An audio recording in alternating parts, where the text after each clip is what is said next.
Welcome to the Bag Talk podcast. This is episode 8, and you can follow us on Facebook, Bag Talk Podcast, as well as YouTube. Like and subscribe. Give us your feedback on the podcast if you find valuable content. If you don't like it, if you don't like me, whatever, just tell me something. All right, so I am your host, Anwar Williams, and I got this great king I've known.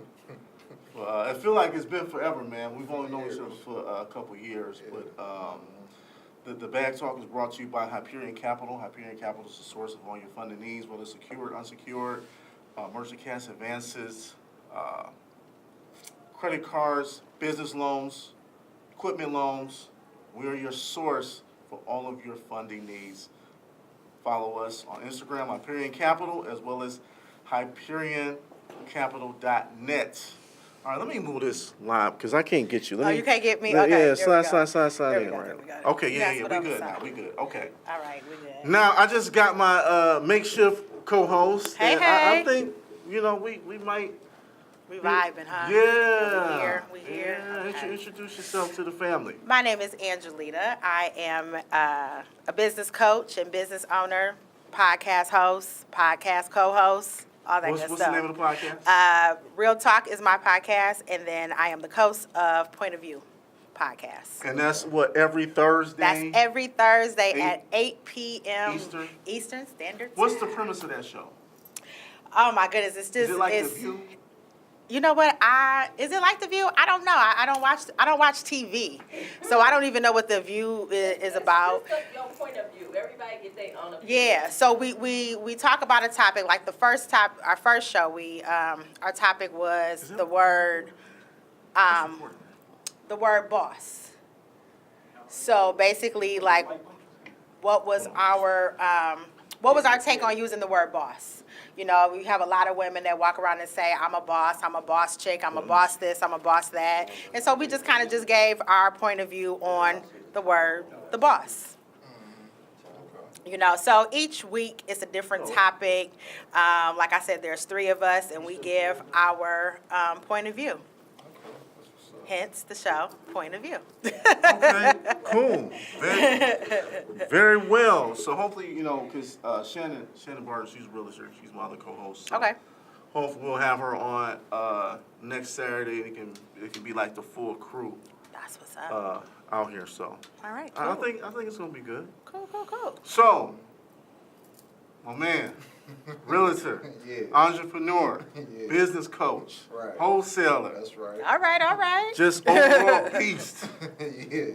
the king, Kareem Gathing. What's Right, going on, what's man? going on? Glad to finally have you on the I'm glad to podcast, be here, man. bro. It's a blessing, man. I see you doing your thing, and I'm just blessed to be here.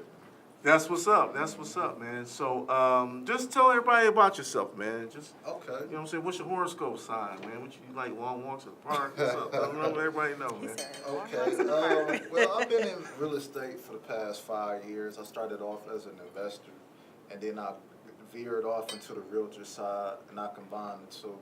I got my education from the J. Morrison Academy.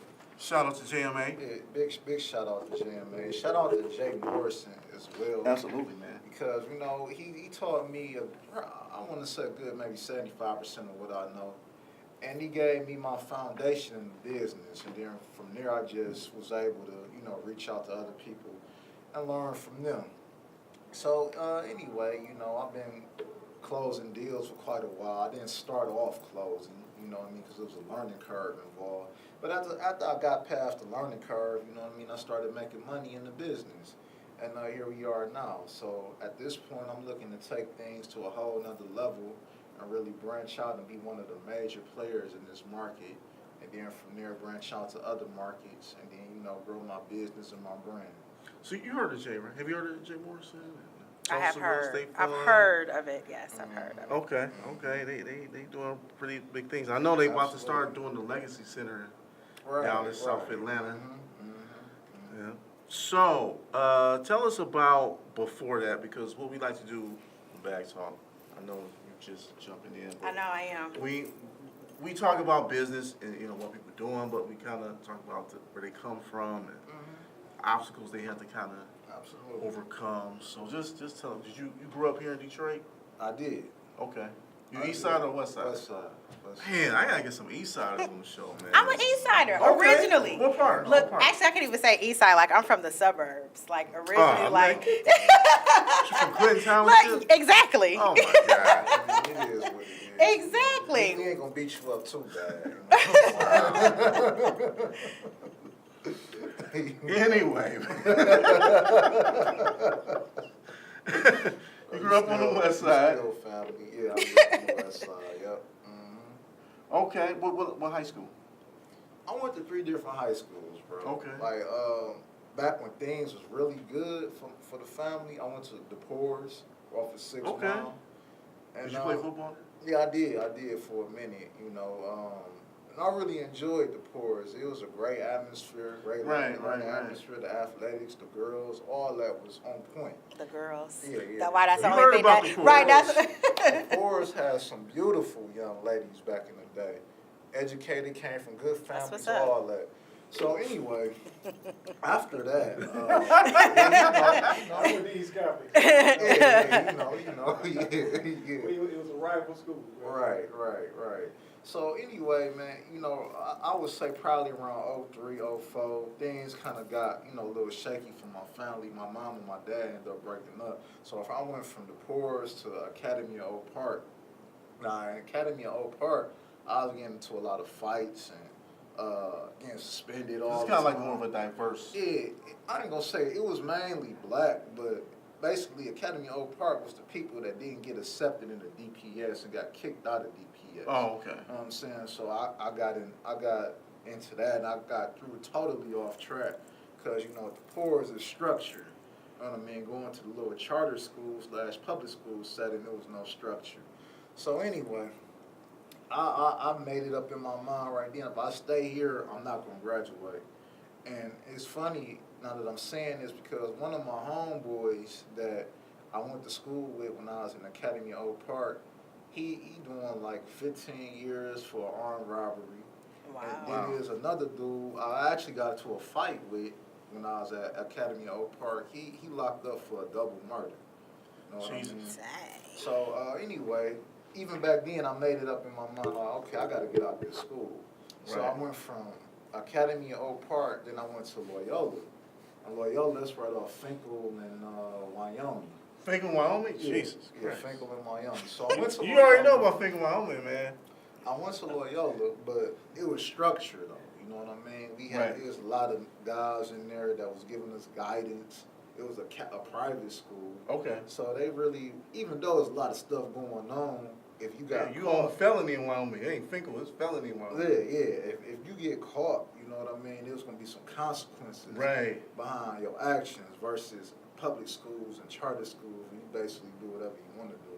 So anyway, I graduated my honors. You know what I mean? And I really didn't even know what I wanted to do, to be honest So with you. what was you like? Because since I met you, I mean, you've always kind of had this very, you know, subdued, kind of serious vibe. And I Yeah. guess that's why we get along, because I'm more the goofy. Right. You know, you more Right. laid back and, Right, and right. chill. Were you always like that, or how did I you was. how did you embrace that? Okay. I was, bro. Like, I was. It's like all throughout high school, I really didn't talk to people unless we vibed. You know what I mean? I was Right. always laid back, always chill. I really didn't start really opening up and reaching out to different people until later on in life. You know. Okay. So what? I mean, here you are now. I mean, you're branding more. Right. You're doing wholesaling. You're doing real Right. estate. Mhm. You're doing the financial literacy. You educating people about credit. What did you have to overcome to get to this point? What did it take for you to get this mindset? Bro, like, I'm straight off the block like everybody else, man. Real talk. Basically, I just got tired of bumping my head. You know, so I went out on an all-out quest for knowledge. I just wanted to be in the know. You know what I mean? And it started off spirituality, and then from spirituality went into business and finance, because I always was interested in business. I always was interested in real estate. But you know, coming from where we come from, it's not a lot of resources there to educate us on these things and to set us up to be successful. So, as I like the scripture says, you knock and you shall find, or ask and you shall find, or ask and you shall receive. And that's basically what I did, bro. I just went out on an all-out quest for knowledge, and I bumped into Jay, and I bumped into other informative representatives of the business industry, and they gave me some game, you know, and I just applied it, and still applying it. Okay. That's dope. Well, thank you. You can always, jump in. You know what? I'm listening. I'm listening and taking it feel all you. in. Yeah, Taking it all so in. when you ready to throw that Hey, dime, just whatever you want. Whenever you're ready. Yeah, me, just like, go ahead. I don't know. What you want to Yeah. know? No, I'm saying like. Oh, like first, for him? Ask them questions. All right, I'll jump in. Yeah. So You can't put me on the spot and expect me to jump in. Look. we live too. That's how I like it. So, why wholesaling? Because to me, I hated wholesaling when it was first in me. I thought, like, man, this is stupid, man. This is hard. This is a lot of moving parts, man. I ain't trying to do this, man. What made you pick that particularly? Because there's so many different aspects of real estate you can do. Okay. Well, what made me pick wholesaling was the fact that you doing it with very little cash and no credit. That's true. So, the money goes into your marketing and the systems that's involved. Okay, but you're not actually closing on the house. That's what made me get into it, because when I came into it, I really didn't have a lot of money, you know what I mean, to actually buy a house, fix it up, and flip it. So that's what made me get into wholesaling. It's because low capital requirements, and then my credit really wasn't up to par to get $100K, you know what I mean, to actually start flipping houses myself. So wholesaling, it was just for me. But to couple back on what you said about it being hard, it's like what I learned, not just about real estate, but anything in life. It's like whenever you start something new, it's always gonna be hard. Like even when you start playing basketball, when you first learn how to shoot a jump shot, it's gonna be hard. But after you put the work in, your form is right, your mechanics is right, it's easy. You know what I mean? It's the same thing with wholesaling. Once you learn how to find deals, that's the number one thing, find the deal. That's when it gets easy, and So break that down for everybody, because a lot of people still don't quite get it. They think it's kind of scammy. They think it's kind of hard. I mean, it's very simple. Kind of like if you had to explain to a 5-year-old what wholesaling is, like how would you kind of put it to people out there? 5-year-old? Well, like let's say 10-year-old. Let's say 10-year-old. All right. Okay. Let's say if number one. Let's say if you're 10 years old. Okay. Let's say your 11-year-old friend has. Let's say he has. He gets allowance. He got some money, right? Right. Now your 11-year-old friend, he wants a toy. Okay. Now. Even though he can actually go out and he can buy the toy himself, he talks to you. He said, listen, I want such and such toy. Can you bring it to me? Now, you don't have the money to actually go out and buy this toy. Okay. But you can go out, you can find somebody that has the toy, talk to them and listen, my friend, he's 11, he's getting an allowance, and he can buy this toy from you. Are you interested? And you guys come to a mutual agreement and say, yeah, I want your friend to buy the toy from me, okay? And you go back to your friend that's getting the allowance that has the allowance and that wants to buy the toy. You're like, listen, I found this guy that he's willing to sell you the toy, but of course I don't have the money. You do. Now, if I bring this toy to you, are you interested, number one, buying it, number one, and then two, giving me a cut from the actual transaction? And you guys agree to it. Okay. But to break it down in adult terms, okay, let's say same rules apply. I'm just gonna break it down in real life. Okay, let's say if you got a cash buyer. Okay, now this cash buyer, yeah, he can do his own marketing, and he probably does do his own marketing. But if you bring him a deal, he's willing to pay you for this deal. Okay, so you go out, you market, you vending signs, direct mail. So who are you looking for? You're looking for motivated sellers. Okay, so that could be somebody like tax, maybe I got tax problems. Yeah, tax problems, divorce, absentee owners, out-of-state absentee owners, anybody distressed, anybody that's dealing with some type of So I'm problem. on back taxes, I'm kind of messed up, I lost my job, I'll call you. So what is that you say? Like, let's say I see your bandit sign, you know, I hit you up. Like, how does that conversation go? Okay, so you call my assistant, they take the call, and then from there that comes to me. If it's something I feel that I want to entertain, I'll call you, and then I'll get more information. Now really, what I'm trying to do on the first conversation is, I'm trying to gauge your motivation.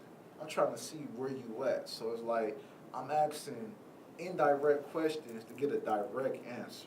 So you're like the middleman to. Exactly. Okay, so you're the Yes. middleman Yeah. to make sure Yeah, if it's even worth going after for the person. Exactly, Okay. exactly. So, you know, I'm vetting the person. You know what I Right. mean? Because a lot of, like, in the beginning, I was basically going out to different properties, looking at them and whatnot. That really wasn't bearing much fruit. So I said, okay, I got to protect my time.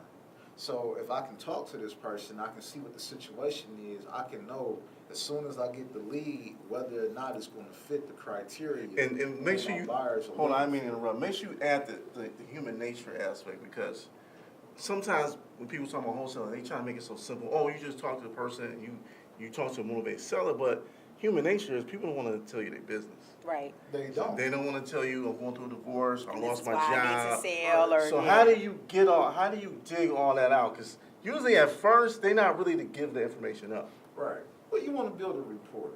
Okay. You want to build a rapport with the seller. And this is what I mean by asking an indirect question to get a direct answer. Okay, so give me an example of that. Okay, so why are you selling? Okay. So,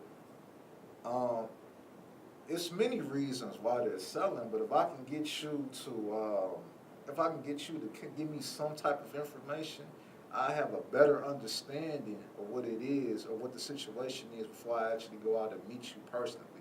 Like, I'll give you an example. I was putting up bandit signs. It was this lady, and they had like 5 houses or whatever, and I met up with her, and I locked down 3 of them. Okay.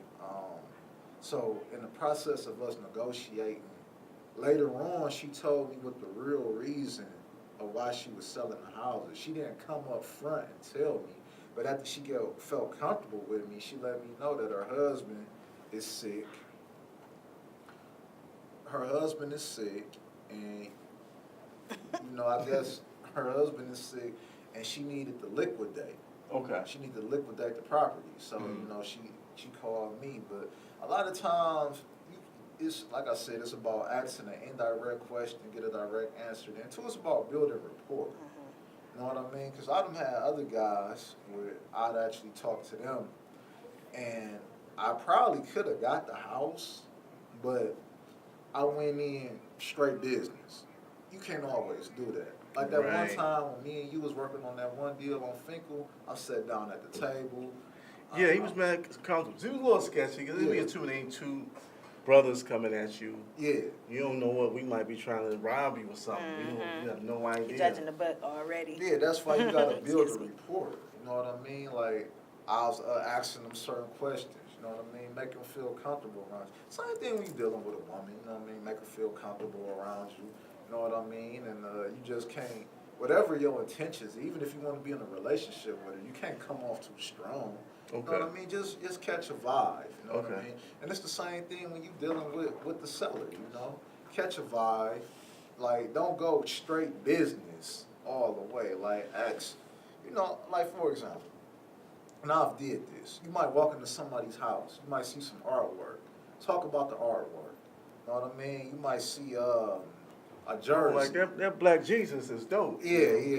But you're not gonna come out probably and ask them, how much you pay for that? You know, they're gonna be looking at you like, why you ask, you a little nosy. Like, let's, get a conversation going first. Get a conversation going. Exactly. So it's kind of like if, even like it goes back to dating and relationships as well. You see a woman, you ain't about to just walk up to her, ask her for a phone number. You don't spark up a conversation. Same rules apply. I don't know nowadays. Right. You might catch a fade if you don't get a number up. The guys that's successful. I ain't talking about right. No gorilla. Right. But yeah, you just want to build a rapport with the seller. Because it makes business a lot easier if you build a rapport first. Then you come in and you explain to them, okay, this is what it's gonna be, But I've learned to build a rapport. You know what I mean? Catch a vibe. You know what I mean? Kind of see where they're coming from. Right. And then present them with the offer. Okay. So is it different, like when it's like a husband and wife, where it might be varying, or maybe I've had situations where it's an older person and then their kid is kind of resistant. Like, how do you like kind of bring levity to a situation? So maybe that person is they have the sole interest, but somebody else is making a decision. I deal with the decision maker. Well, like sometimes, like I've had people, like maybe they're elderly, but then their son or their daughter is like in charge of their. Then I'm dealing with the son or the daughter. Oh, okay. Whoever is the decision maker, that's typically like who I want to deal with. Like, for example, let's say that this don't have nothing to do with real estate. Let's say if you're trying to get a meeting with a high-powered executive, it really don't make a lot of sense to talk to the assistant. I mean, you want to talk to the decision maker because the assistant gonna give you the runaround. Right. So the same rules apply in real estate. You want to talk to the decision maker, whether that's the children, whether that's the husband, even some cases the wife. You know what I mean? You want to talk to the decision maker. And once you do that, the odds or the probability of you being successful is a lot higher. Okay. Mm-hmm. So let's rewind a little bit. Okay. Before the what challenges did you have just from maybe emotionally or mentally to get you over that hump? Okay. Let's rewind. Take your time. Okay. Let's go back before I even made any money, ever closed. Right. Okay, let's take it back from the very beginning. Okay. Number one, I'm saying to myself, is this real? Exactly. Yeah. Is this real? Like, can you really make some money with this? You know what I mean? Like, I see Jay making millions. You know what I mean? I see these other guys making hundreds of thousands of dollars. Mad Paper, Rico Smith. Shout out to bro. Beyond Win, all these guys. You see them making money, but is this real? Can I really do this with no cash and no credit of my own? So I had to get over that first hurdle. Okay. And once I closed that first deal, I said, well, damn. I got the check in my hand. This is real. Like, this is real. So at that point, it was still other obstacles and other hurdles, but that was the biggest one. Like, proving to myself and getting it embedded into my subconscious mind that I could really do this. Now, were you still hesitant even then, even when you got your first check? Were you just off to the races right off the bat? Did you still kind of like a little inconsistent after that? I was inconsistent, bro. I'm not even about to sit up here and front as if I had so much poise throughout the whole process, because I didn't. Even after I got my first, I even talk about my first deal. First deal I ever closed was in Southfield. Okay. It was a fix and flip. I got paid, number one, off of the. I was gonna say, let people know what a fix and flip is. Oh, well, you buy a house, you fix it up, and then you just flip it to I'm not gonna say an M buyer, but you flip it on the retail market, which is to an actual consumer, and you get full market value for that house. So it's kind of like me taking like finding like a '68 Camaro, fixing it up, Mm-hmm. and then I'm selling it for at a premium. Exactly, Basically. at a premium to the consumer. Mm-hmm. So, okay, the first deal was in Southfield. It was a fix and flip, foreclosure. I found it.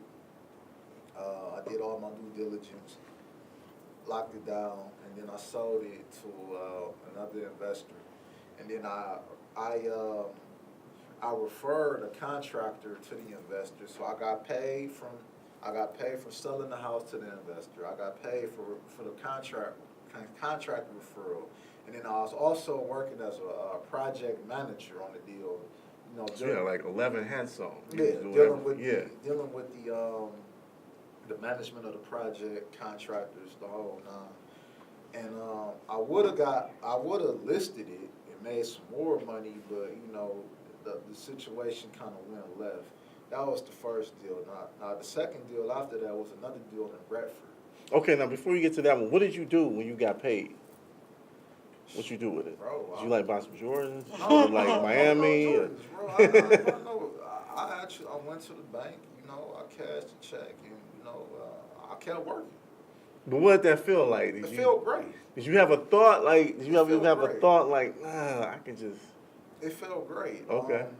It felt excellent, bro. I mean, I really can't even explain how good it felt. So, like, at what point were you like, okay, this is it? Like, I got this. Like, because you said you sold your first house, and you kind of was maybe had unsure about certain things. But at what point did you feel like, okay, I can make a career out of this? Like, this is it. Okay. Now, after that whole situation, I closed another deal in Redford, and then I closed another. It was this one deal.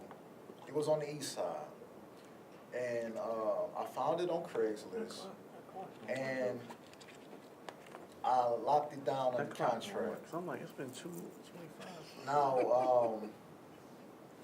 Now, I was dealing with the seller. He was in California. And, me and him, we kept going back and forth. And we finally agreed upon a price. But anyway, after I locked it down, I sent it to my buyer's list. And we found a buyer like that.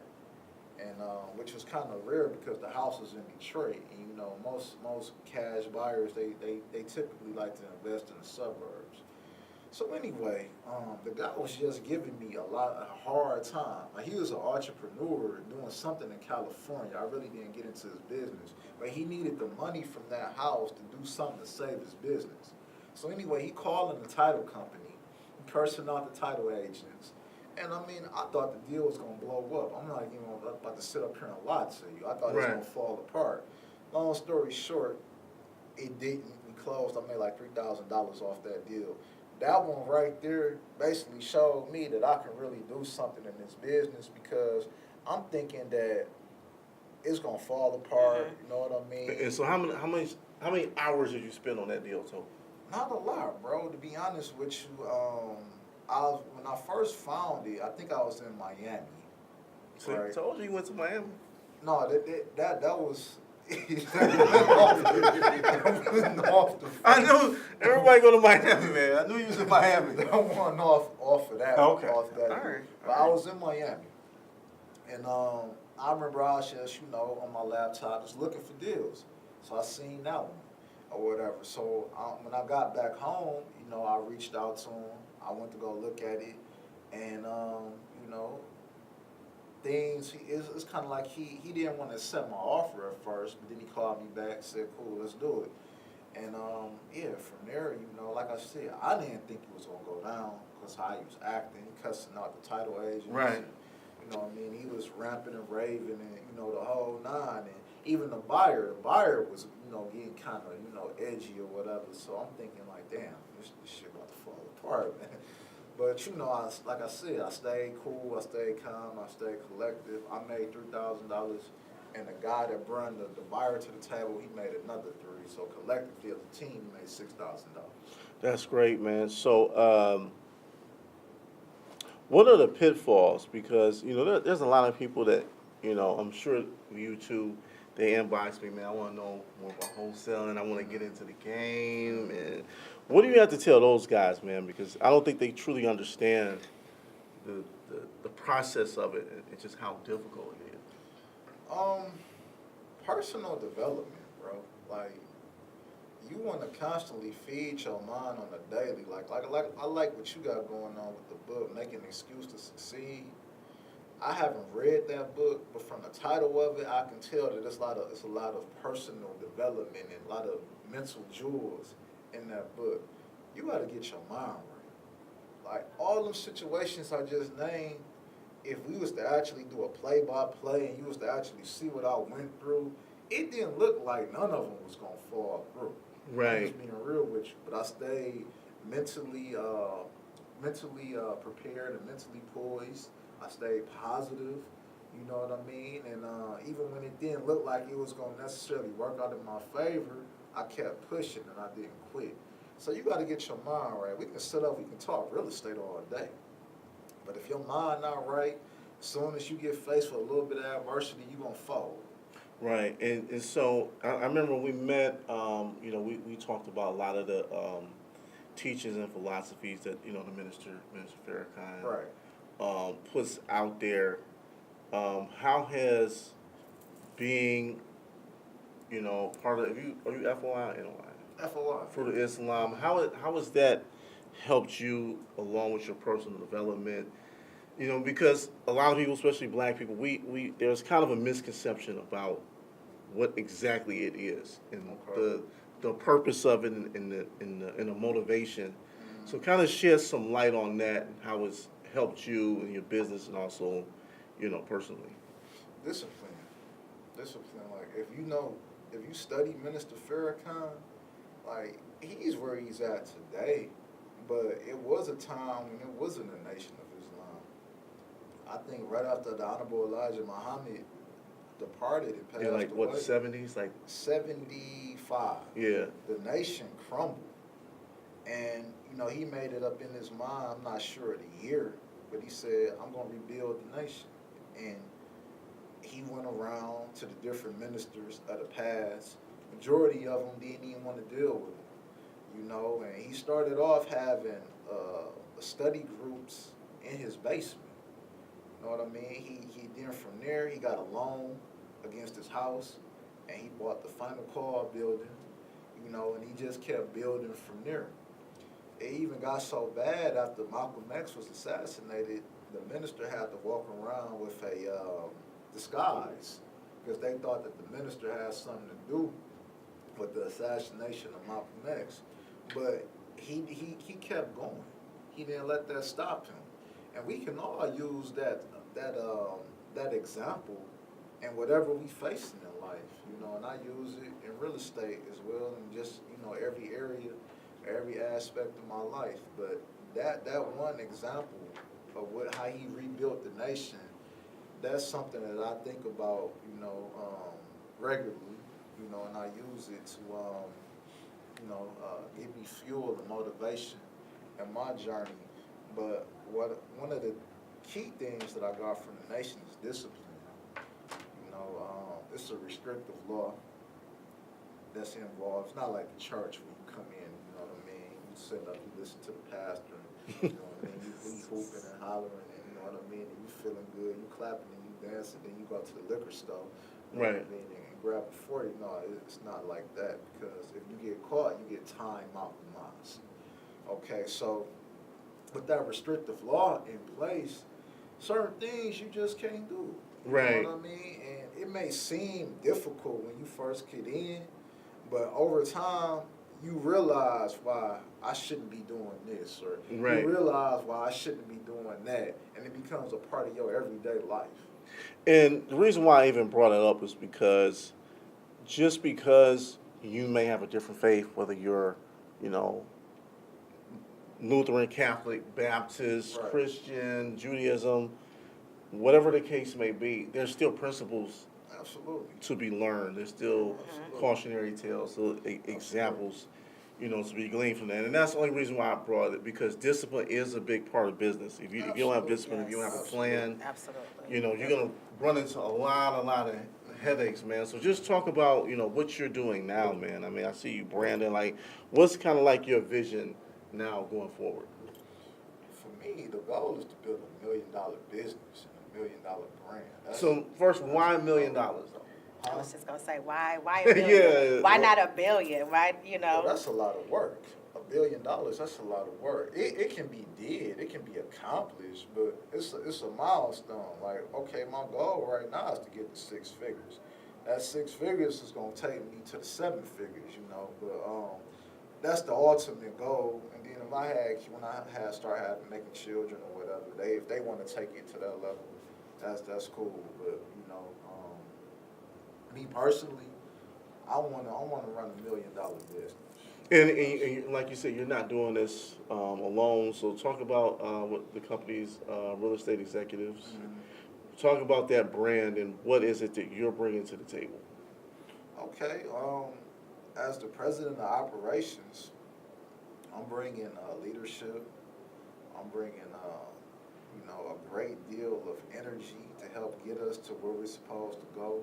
Expertise, knowledge, experience, the whole nine, and constantly improving myself, and also motivating and inspiring others that's doing business with me to improve and just take things to the next level.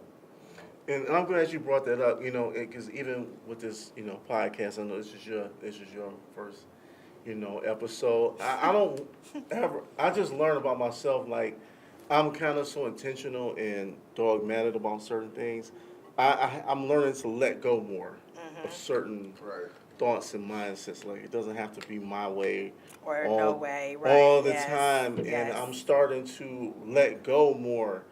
And even in business, man, like, I really think, like, I don't want to be a CEO of a business. Like, I don't want to just be the one guy, because it seems like now I'm limiting the business just on my own, thoughts and knowledge. Like, do you look at it like that? Like, okay, it stops and ends with you, or would you more want like a committee, like maybe it's other people are holding even you accountable, even though it's okay. It gotta be a community. You're never gonna build anything monumental if it's just you. Right. Like, for example, I'll give you an example of what I mean. If you look at the Bulls, when it was just Jordan, they was barely making it to the playoffs. Right. As great as Jordan was. Right. They was barely making it to the playoffs. But when you got Phil involved, when you got Scotty involved, and Dennis, and John Paxton, and team Steve effort. Kerr, and Tony Kukoc, Right. Ron Harper, all them guys, that's when they started winning championships. Right. So yeah, it just can't be one individual. Like, as I continue to, as I continue to take things to the next level and, beyond, I want to, attract top-notch talent. So are you looking for people now? Are you actively looking for people to add on to your team, and what exactly are you looking for? Well, right now, at where I'm at right now, I'm pretty somewhat set. Me and you, we discuss some business or whatever, and we're actually working together. And then I got other people involved as well that's helping me. I got an assistant that's taking my calls. So at this point, I'm pretty much set. But as I keep going to the next level and going higher and higher, I don't bring somebody in to replace myself, so I can do other things. Probably get an in-house assistant, because right now it's a virtual assistant, so get an in-house assistant. And what I want with my assistant is, I don't want somebody that's satisfied with being an assistant. You know what I mean? I want somebody that's coming in entry level, somebody I can train, mold, and build up to being a boss. Right, You know, because so they can run a department. it's a you know? general in every soldier, but ain't a soldier in every general. Or was that the Right. opposite? Did I say it right? Hey, that made It's a lot a of soldier. sense. Makes sense, though, but Yeah. I don't know if you said it right. It's a soldier in every general, but it's Right. not a general in every soldier. That's what I meant Right, to say. right. So you want people that's thinking big right out the gate, even at the entry level. Yeah, even at the entry level, like I don't want somebody that's coming in and satisfied with making $14 an hour. Or somebody with some motivation that constantly stay motivated to advance and go higher. Exactly. I want somebody to come in, okay, I know it's a startup company, but what do I need to do in order to get a 6-figure salary? You know what I mean? And if they're willing to put in the work, then I'm willing to work with them. And, you know, we can take things to a whole nother level. You know, but just having somebody that's just doing it just to pay their car note or just to pay their rent, I mean, that's okay, but you really not going to really build a monumental business dealing with people like that. But you know what? But then again, sometimes that's okay though. Sometimes you do need those people Yeah. for right now. Yeah, You know, do. because But- it's you know, retention is usually the most, you know, at the beginning. You know, at the beginning stages, you know, like you look at Quicken Loans, they were like running through people, Mhm. constantly hiring, firing people, Right, and then they right. kind of got stabilized. Then you do it again. So it seemed like it kind of goes in cycles as you get up. Because there's levels to that. Right, absolutely. Like I will say this, like if the business is stable, then yeah, if you $13, $14 an hour people, you know what I mean, that really they satisfied with that, that's cool. But when you're building, you need people that's motivated to get in, to go to war with you, motivated to be in the trenches with you, but it got to be an incentive for them. You know what I Right, mean? exactly. So like, ain't nobody gonna work for free, but if they know, okay, if I work hard, you know what I mean, and if I add value to the company, you know, me making 6 figures isn't far-fetched, or me having equity in the company isn't far-fetched, or, you know what I mean, me getting big checks isn't far-fetched. Because it seemed like with a lot of wholesalers, what happens is that they'll take on new people, you know, they'll train them, they give them all this game information, they learn the game, and then they go off on their own. Right. And it seemed like guys would start getting worried about that, like trying to make people stay and all this crazy stuff. It's like, you know what I mean? People are going to do what they want to do. Exactly, Man. exactly. You can't, you know, stop human nature. Right. So with that being said, man, tell people like how to, you know, reach out to you, man, and, you know what you offer, you know, besides, you know, the wholesaling, because you are still an active realtor as well. Right, I am an active realtor. You know, as far as what I offer knowledge, array of knowledge, expertise, experience, and most importantly, if I'm dealing with a client, I'm gonna give it my all. You know what I mean? Like if we locked in together, then we locked in. You know, and I don't fight for that client. I don't do everything in my power to make sure that what we got going on is successful. You know, and that's, you know, on the realtor side. That's also as on the investment side as well.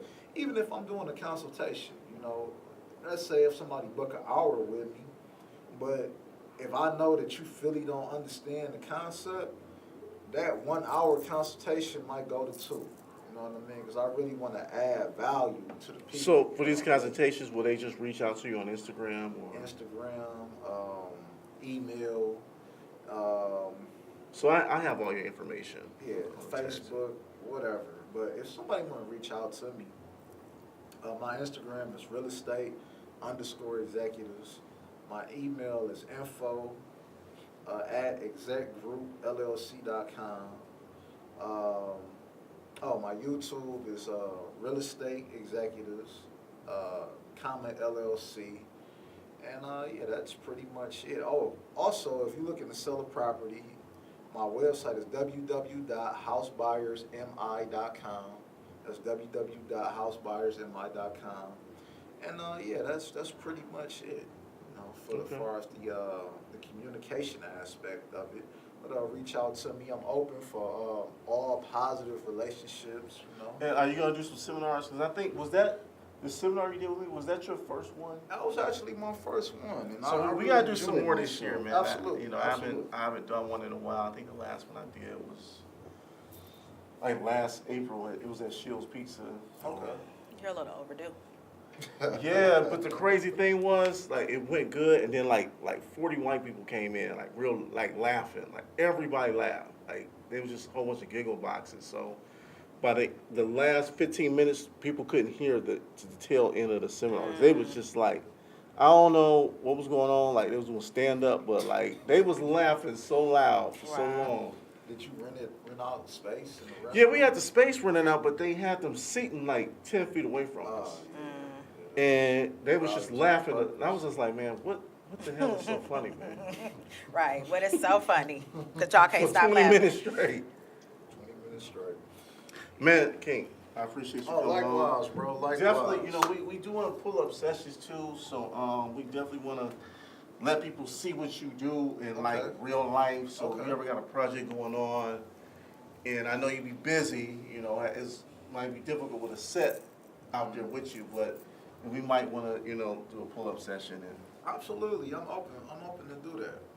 Okay. Open to do that. Like, I know you working on some stuff as well. always, From the man, side. always, man. Yeah. I'm trying to let's just concentrate me on one or two things, man. 'Cause I'm Okay. like, Okay. I think I'm too much of a Swiss Army knife, you know, trying to do like 36 things at once. So Yeah. I'm really trying to like, you know, hold it Yeah, down. focus. I Yeah. feel that. Finish one course until successful. Yeah, that's cool, but you know, there's nothing wrong with branching off and doing other things as well. But on the real estate side, as I told you before, if you got any type of deals or whatever, you know, reach out to me. You know, and we can continue to collab how we've been collabing. You know, I'm definitely open for But that. shout out to the crew, man. Shout out to y'all, man. I appreciate y'all, man. Every weekend, just keeping this going with keeping everything crispy and appreciate you stepping in. Thank you. The It's last minute, you know, I'm gonna have to come on your show now. Yes, you are definitely gonna have to come on And, both and, of and them. wreak havoc. I'm Both of I'm them. gonna do the Thursday one first. Okay, you can do the Thursday one. So plug your show. Tell everybody about your It is called Point of View. It airs every Thursday from 7 p.m. to 8 p.m. Eastern Standard Time, right in this room. So what's gonna be your topic this I don't week? know. You don't know yet? No, I don't know yet. We have not discussed our topic. Okay. But it's always good. When, It's when gonna it's be something something good. good. It's always good. I'll come on there. It's always good. Yeah, I'm gonna have my tone low glasses on. Our topics are always good. You get 3 different point of views. I'm just gonna be standing there. What is it just about business or So, life in you know, general? it's just about everything in general. Like I said, the last one, the point of view, we talked about how, you know, people throw around, I'm a boss babe, I'm a boss chick. And so we kind of like gave our, you heard some of it. So we kind of like gave our point of view on, you know, how we felt about a boss, you know. So how do you feel about it? How do I feel about a boss? Me personally, when I hear boss all the time, I'm thinking about somebody who would put themselves on a pedestal that's barking down orders to their. And you're gonna have like a real You big know what I'm, chair. you know what I'm your saying? chair Like gotta be that's how I look at a boss. Like when you turn know? around, they can't see you. If you know. don't have that, you ain't a boss. Because a part of the body, it's the complete opposite. Like of my that. man though. Well, and that's why I'm saying that. Yeah. That's why everybody kind of like You gave gotta their have it point of Dr. view Quadri. of, you know, of how they felt about the word boss being. And you tell know, them about your used. business consultant too. Like, Angelita The Coach. I'm a business coach and consultant, so I help people build effective relationships when it comes to networking. I assist people in nurturing their network and keeping people focused and into the loop of their business and what it is so that they is do. it social media? Is it email? As Combination of what? both? Oh, as far as like the marketing aspect. Oh, I market everywhere. Oh, You know, okay. so that's kind of everywhere, but mainly what I'm showing people or how I assist people is face-to-face networking, face-to-face communication, and kind of keeping that open and building it.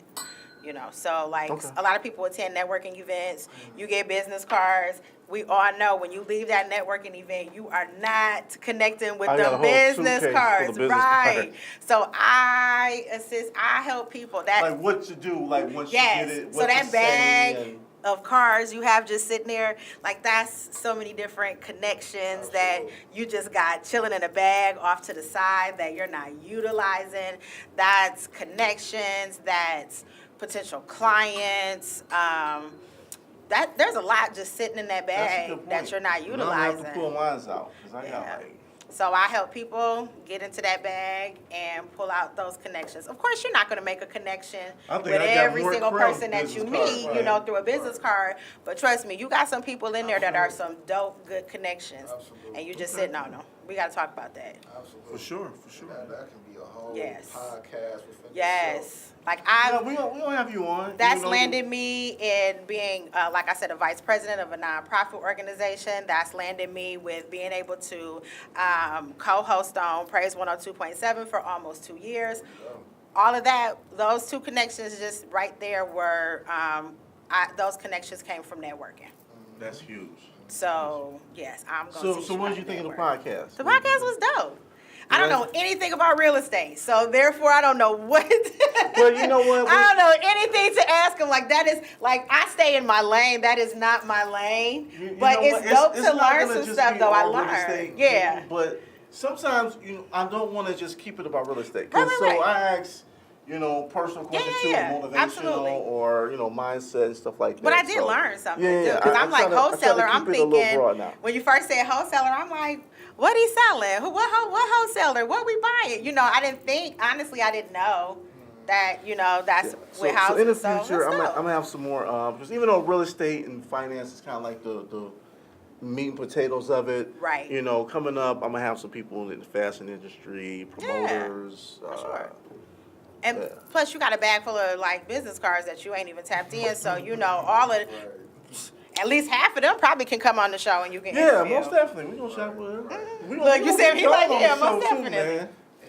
Oh, you just behind the scenes? He's behind the scenes. Yeah, All right, I ain't gonna put you out there.